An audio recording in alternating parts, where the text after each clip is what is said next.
Hari ini kita tidak cukup jadi orang baik, kita ingin jadi orang baik yang diakui orang lain. Yang kadang-kadang kita sudah baik tapi tidak diakui, kita gelisah.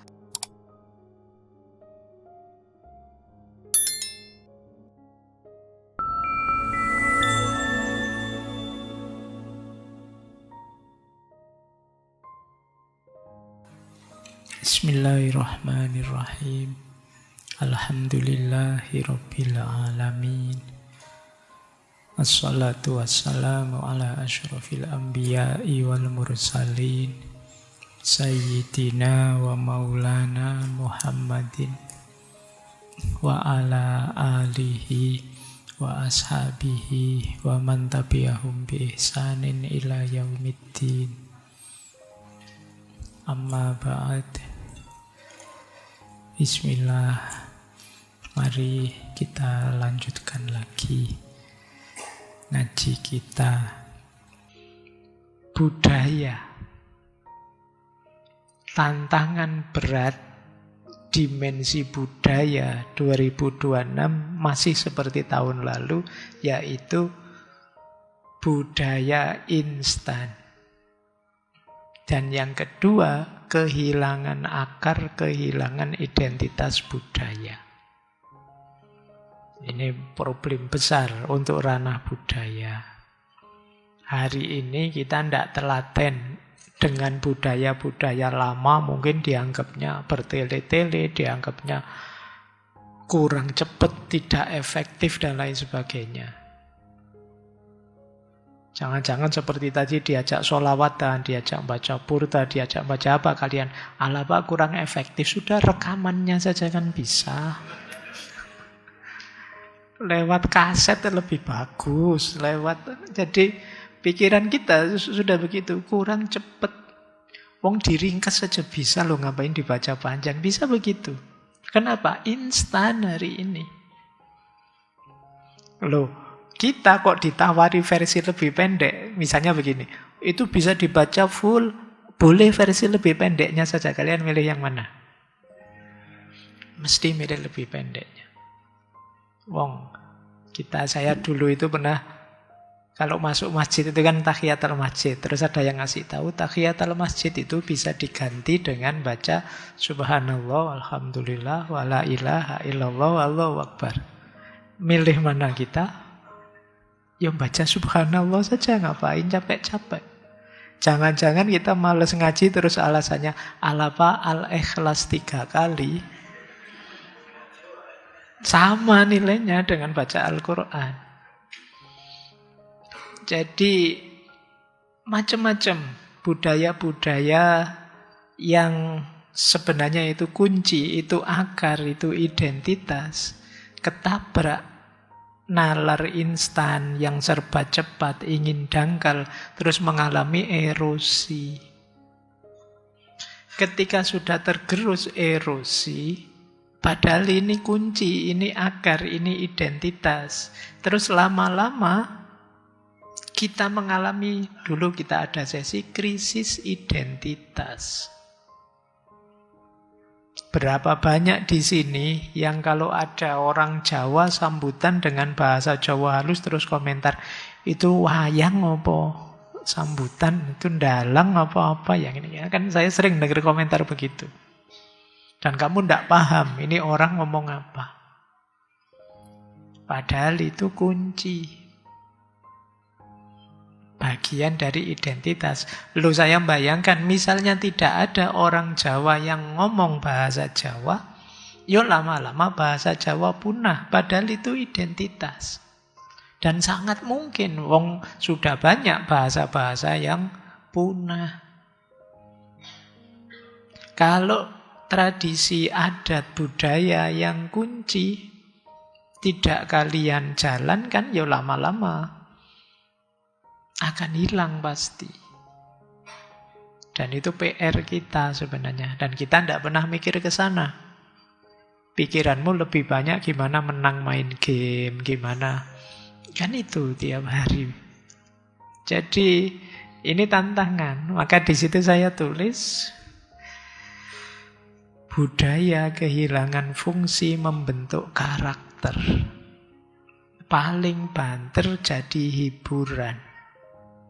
Masih mending kalau jadi simbol, meskipun kadang kosong. Kosong itu simbolnya dipakai, maknanya tidak dipahami. Banyak yang terjadi seperti itu ya.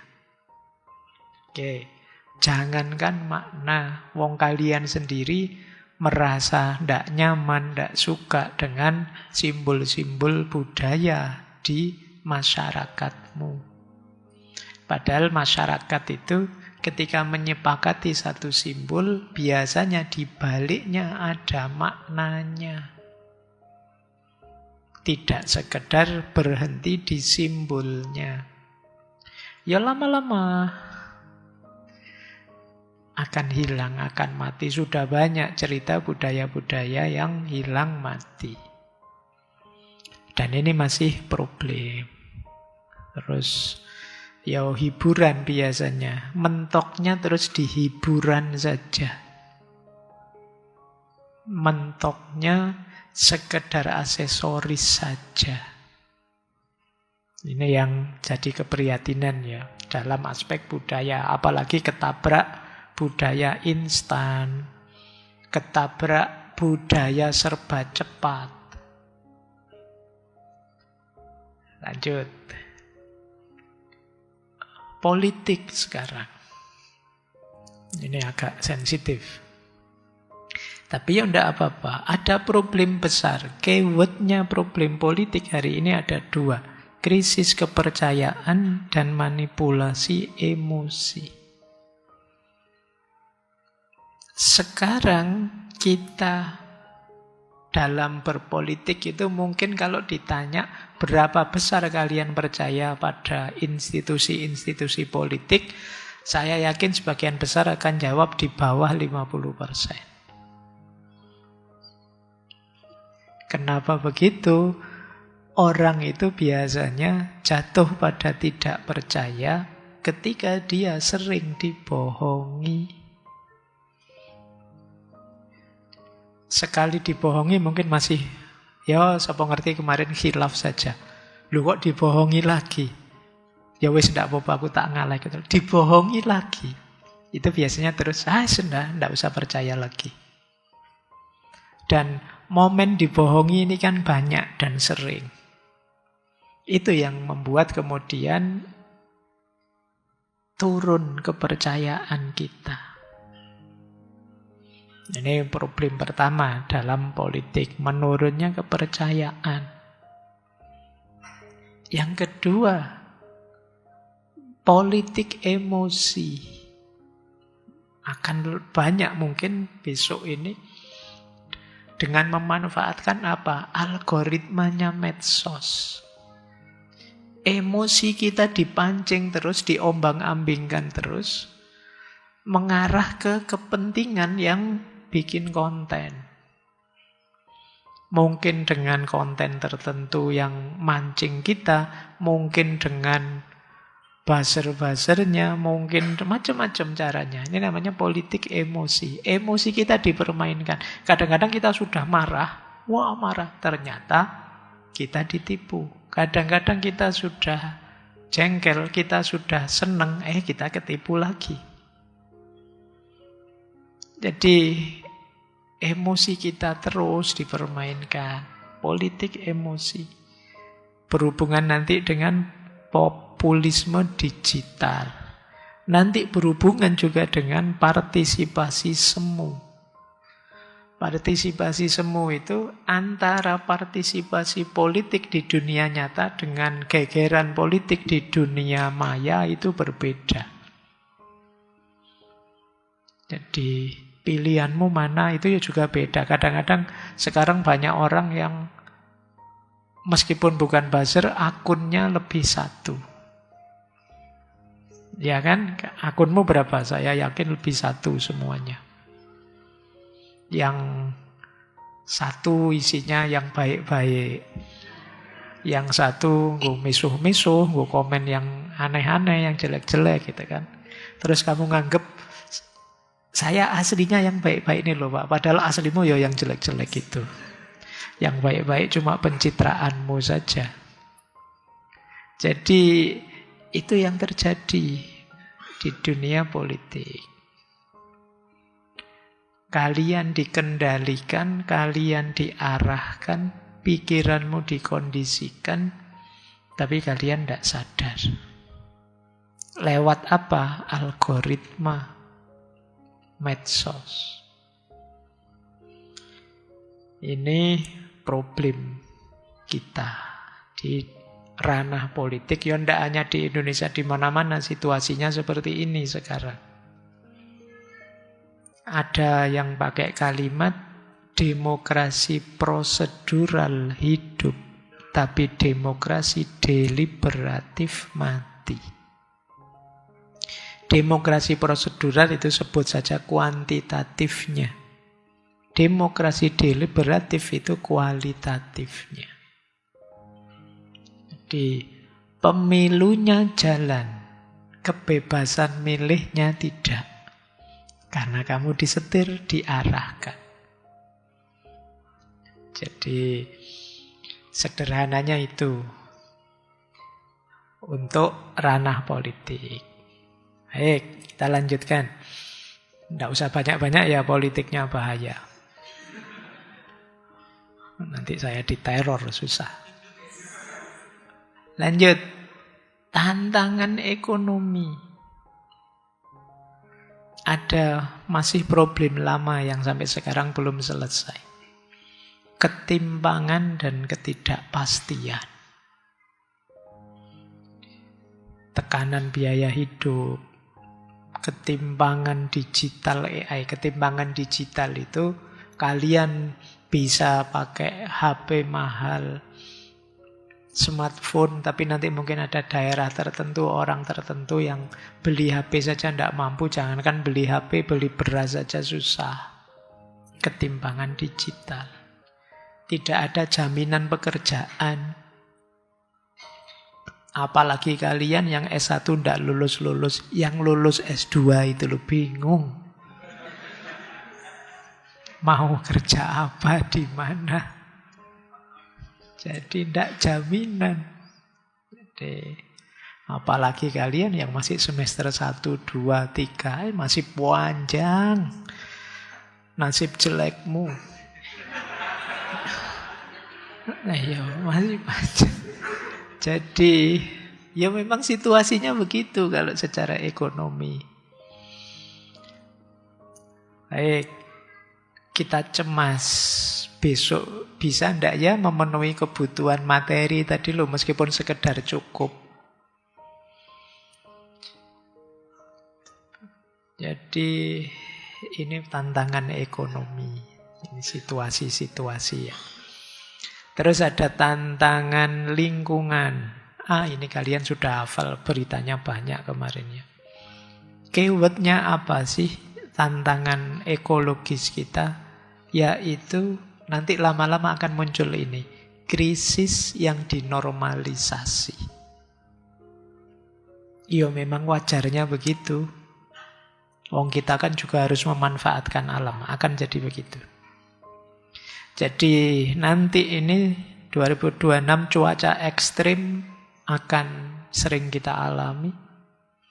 Kerusakan lingkungan melawan kepentingan ekonomi jangka pendek masih tetap bertarung. Eco-anxiety, kita gelisah, kita was-was terus. Jangan-jangan gempa, jangan-jangan longsor, jangan-jangan gunung meletus, jangan-jangan banjir datang. Dan itu sepanjang tahun. Terus responnya biasanya terlambat. Kayak apalah film-film India yang biasanya polisinya datang belakangan itu. Itu biasanya begitu memang. Oke. Kalimat kuncinya apa? Manusia lama-lama bisa beradaptasi dengan kerusakan sehingga dia merasa tidak berkepentingan untuk mencegahnya. Oh, kita tahu kok caranya mengatasi banjir. Itu lama-lama terus munculkan mindset banjir juga tidak apa-apa, kita sekarang tahu caranya. Jadi tidak berpikir gimana caranya tidak banjir. Itu tadi yang pakai kalimat menormalisasi krisis. Kita anggaran untuk bencana besar kok, kita siap kalau ada bencana. Loh, enggak begitu maksudnya. Mau mikirnya lebih ke depan sedikit. Gimana caranya? Bukan kok siap ketika bencana, itu ya penting. Tapi gimana caranya tidak ada bencana karena tangan kita. Problemnya kan di situ. Tapi ya kadang-kadang mindset seperti saya bilang tadi, krisis yang dinormalisasi. Kemudian ada tantangan dari ranah agama. Tantangan dari ranah agama ini otentisitas, kedangkalan, dan relevansi. Kalian akan ketemu banyak besok ada istilah spiritual bypass. Bypass spiritual. Orang lari ke agama sebagai jalan lari dari kenyataan. Itu spiritual bypass. Ini mirip dengan kalimatnya Karl Marx bahwa agama itu terus jadi candu. Begitu ada banjir, ya memang Allah nakdir banjir. Kita pasrah saja, kita tawakal saja. Ini terus dianggap solusi. Jadi agama jadi jalan kita lari dari kenyataan. Itu namanya spiritual bypass. Nanti ada suami yang semena-mena menceraikan istrinya, terus alasannya mungkin jodoh kita sudah habis. Jodoh kan dari Allah.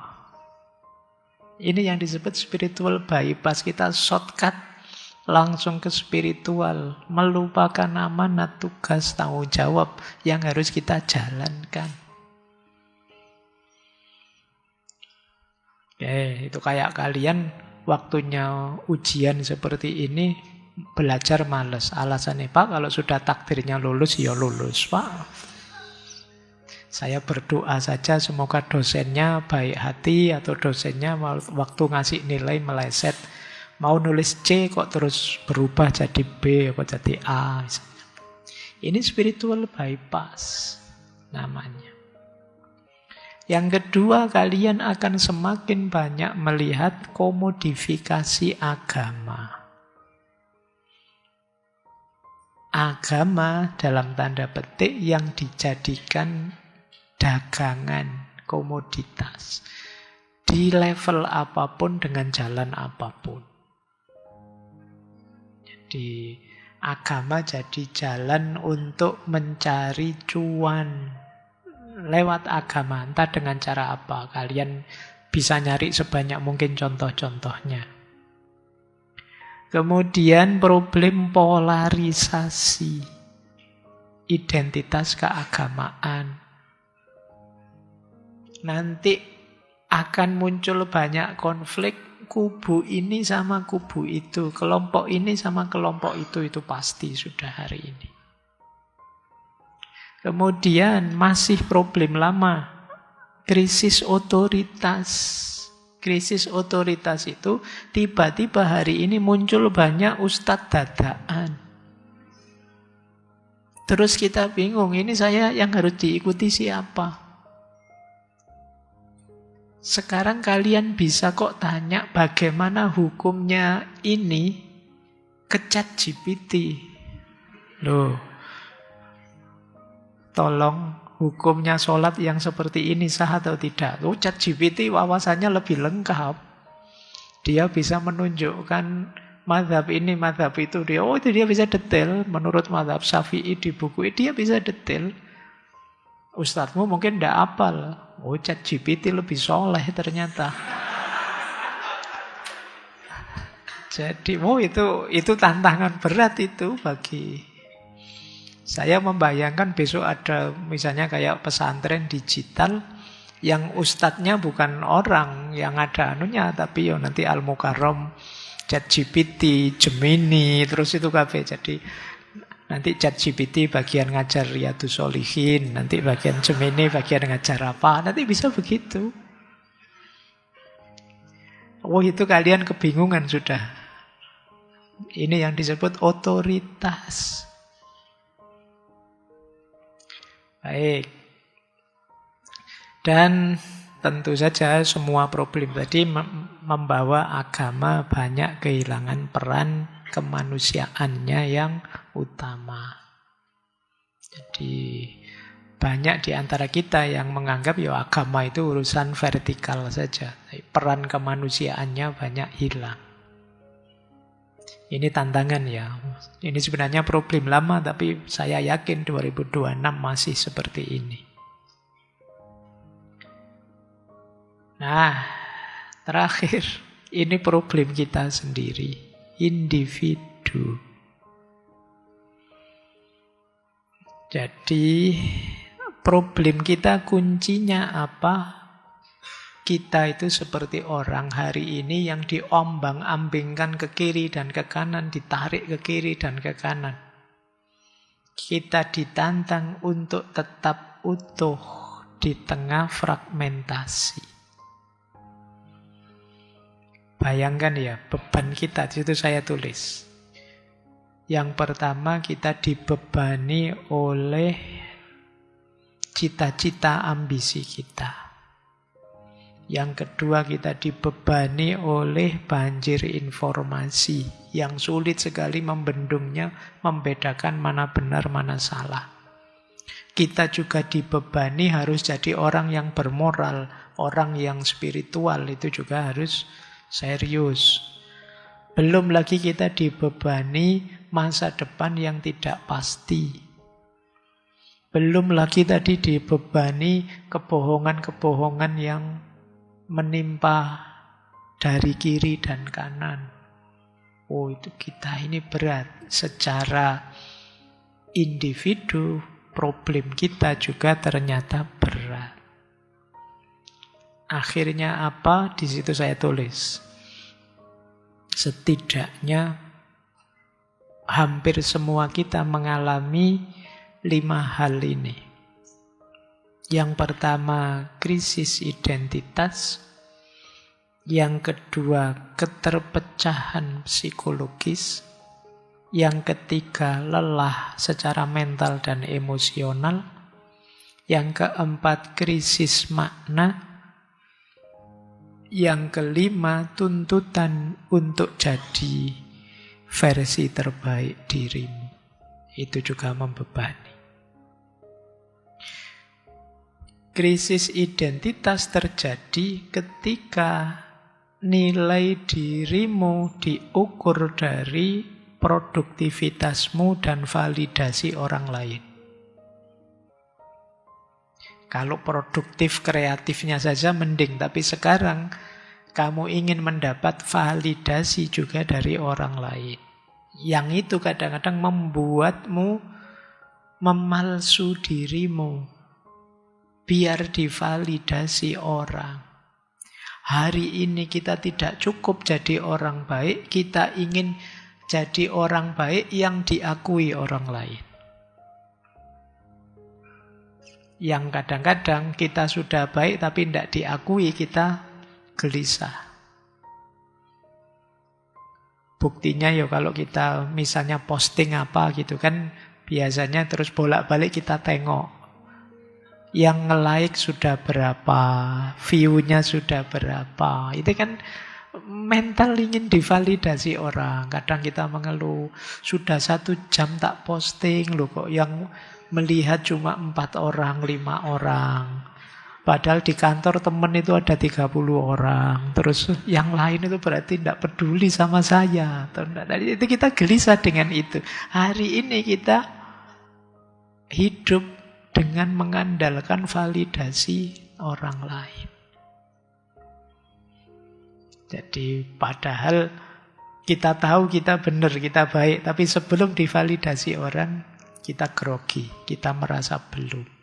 Padahal kadang-kadang yang komentar 1 itu pun orang yang benci kita.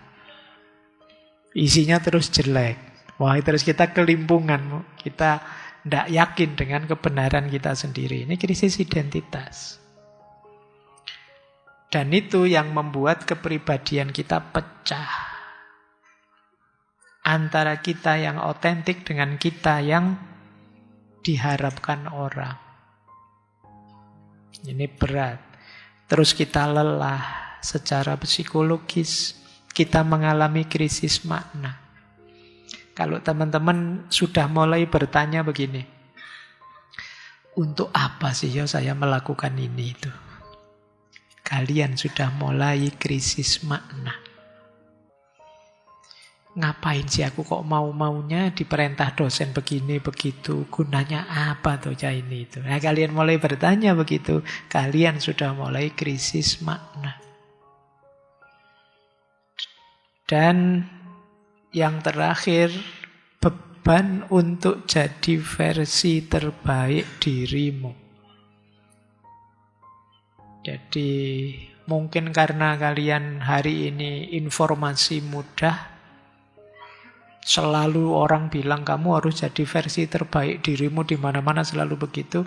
Harus sehat, harus sukses, harus bahagia, harus soleh, itu banyak sekali bebanmu. Abote urip ya. Kok berat gini jadinya hidup, melelahkan sekali. Itu tantanganmu secara individu. Coba kalian lihat ini.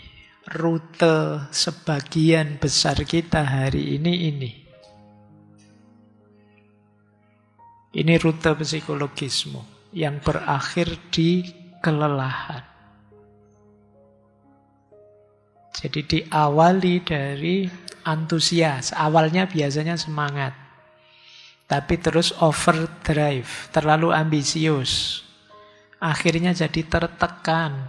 Setelah itu frustasi, setelah itu mengalami depersonalisasi, setelah itu burnout. Setelah burnout, depresi biasanya. Setelah depresi, innalillahi. Ya kemarin saya ada baca jurnal itu, tingkat kematian karena orang depresi meningkat. Banyak. Ayo hati-hati yang sedang kelelahan. Coba kita cek dirimu ada di fase mana, di titik mana. Mungkin malam hari ini sedang muhasabah ya, ayo dicek.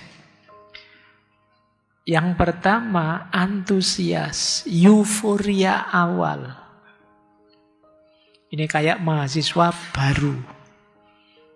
Awal itu selalu semangat. Wah, disuruh ospek jukir balik mau saja. Euforia awal. Sama kayak pengantin baru. Wow, itu semangat. Pikirannya sudah, saya akan bangun keluarga yang sakinah, mawaddah, warohmah. Saling menyayangi dengan suami dan istri. Saling, idealnya meledak-ledak semangat. Karena masih baru. Terus setelah itu biasanya overdrive. Overdrive itu agak berlebihan karena dia dituntut membuktikan dirinya, dia membanding dengan orang lain. Saya pasti bisa kok. Wah, saya pasti mampu kok. Ini pengaruhnya motivator-motivator itu kadang-kadang. Sebentar lagi saya akan sukses, saya akan berhasil terus. Ini jadi overdrive. Kita pakai istilah terlalu ambisius. Itu kayak orang tidak pernah ngaji, tiba-tiba narget sehari khatam sekali. Gagal mesti. Jadi diawali dari semangat, terlalu ambisius. Akhirnya apa? Stres. Jadi tertekan itu kan stres. Meskipun dia masih nganggapnya normal. Biasanya kalau di fase stres ini, pikiran kita membunyikan biasa. Dalam perjuangan itu memang selalu ada rintangan. Jadi mulai stres tapi dianggap normal. Ciri keduanya apa? Sulit rileks tanpa merasa bersalah. Istirahat sebentar saja. Enggak boleh saya malas-malesan begini. Oh, itu mulai kamu tertekan. Mulai menekan dirimu. Sudah 1 bulan ini saya kok enggak produktif apa-apa ya. Itu mulai kamu menekan dirimu sudah. Itu yang disebut stres. Terus biasanya di sini dimulailah temperamental, mudah tersinggung, fokusnya turun, tidurnya tidak berkualitas, sulit ngawali tidur, kemudian kalau tidur sebentar-sebentar bangun, itu biasanya ketika ada masalah. Pikirannya penuh. Cirinya orang pikirannya penuh itu ngipinya macam-macam. Kadang aneh-aneh, pikirannya penuh. Menunjukkan kamu banyak masalah. Ini fase keempat.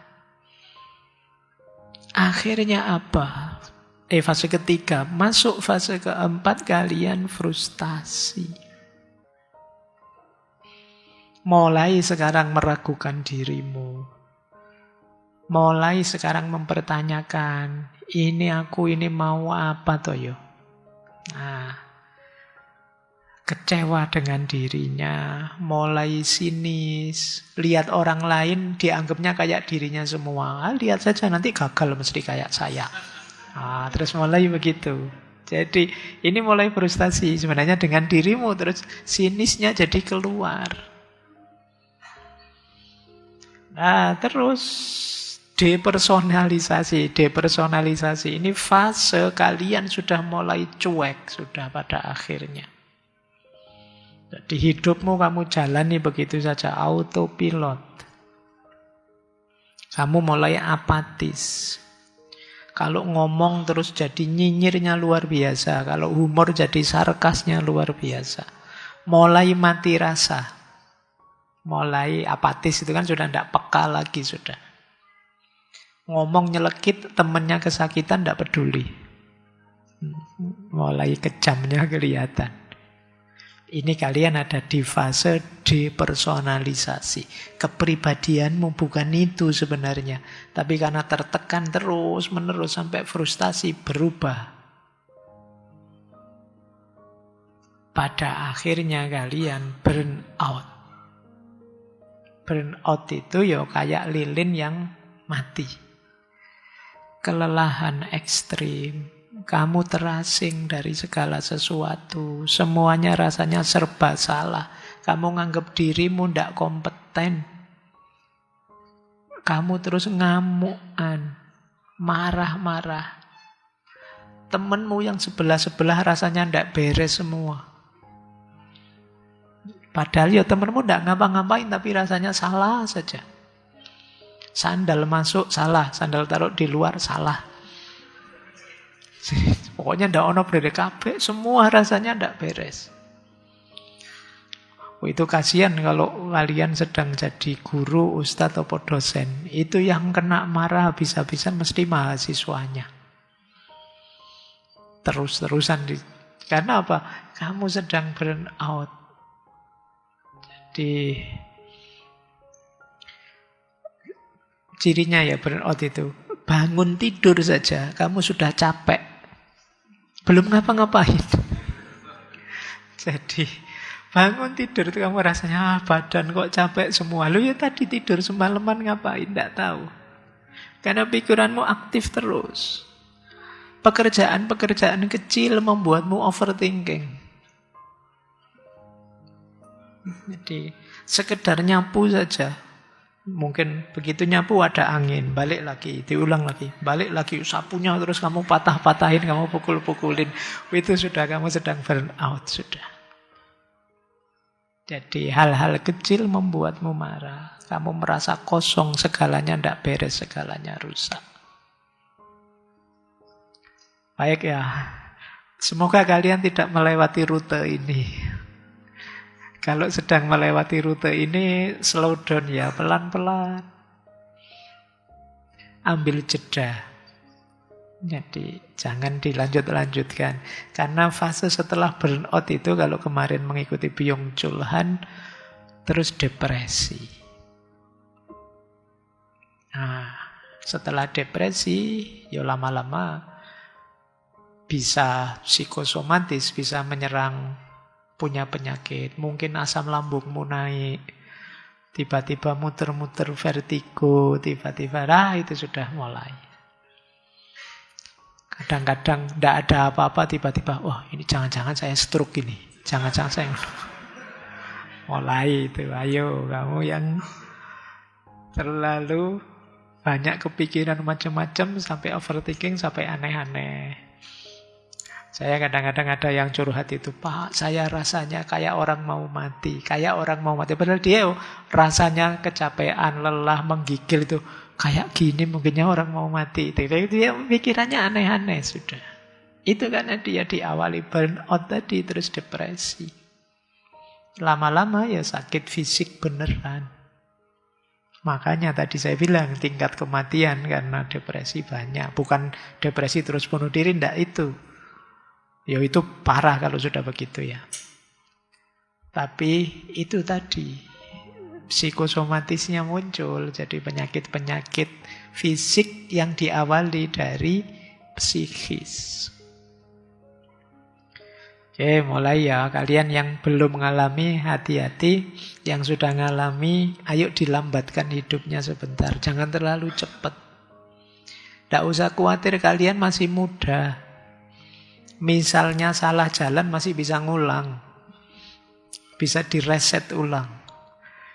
Ini saya bicaranya pada yang muda, yang sepuh-sepuh, nyuwun ngapunten. Tapi siaplah kalian. Nanti saya khawatir ada yang jawab, Pak, muda kan tidak jaminan berangkatnya belakangan. Ya, tapi kan normalnya anggap saja kalau sedang ngurusi hidup ini kamu masih punya kesempatan panjang. Biar tidak putus asa. Jadi makanya coba lihat fase-fase itu, jangan sampai kalian kelelahan. Baik, saya rencananya tadi ngomong berapa sampai 10:30. Tapi tidak apa-apa ya. Paling tidak malam hari ini kita sudah menengok diri kita, baik internal maupun eksternal. Ya nanti yang eksternal pelan-pelan kita belajar nyari solusi dari pikiran-pikiran para filosof, di ngaji filsafat. Tapi untuk yang urusan internal dirimu, menurut saya tidak usah nunggu sesi ngaji filsafat. Karena, Pak, saya nunggu besok saja kalau ada sesi tentang depresi. Ya, kalau sekarang sedang depresi, mulai sekarang kamu bereskan. Tidak apa-apa kalau memang sangat diperlukan, kalian minta pertimbangan ahlinya ke psikolog atau psikiater. Karena tidak harus malu-malu. Ini kan bagian dari kesehatan juga. Karena kadang-kadang mau ke psikolog, psikiater itu kita rasanya kan, nanti dianggap tidak waras. Kenyataannya memang tidak waras. Mau diapain lagi? Oke, ya karena orang sakit kalau dia tidak ngaku dirinya sakit kan terus tidak berobat. Harus mau menerima memang ada masalah. Untungnya biasanya kalau ada pengobatan-pengobatan gratis itu bukan psikologi ya biasanya, mungkin cek darah atau apa. Saya membayangkan kalau banyak pengobatan gratis yang ngecek jiwa, itu mungkin di antara kita kalau ngecek mungkin banyak yang keputusannya, wah ini sakit sebenarnya. Gitu. Jadi karena itu seperti kata Ibnu Sina dulu waktu kita belajar tentang kesehatan mental. Bahwa sehatnya mental itu jauh lebih mempengaruhi kualitas hidup dibandingkan kesehatan fisik. Karena memang unsur vitalnya manusia itu ada di dalam, di mentalnya. Penciri kemanusiaan juga ada di mental. Ada banyak orang yang secara fisik mengalami keterbatasan, tapi ketika mentalnya sehat, dia toh tetap bisa bahagia.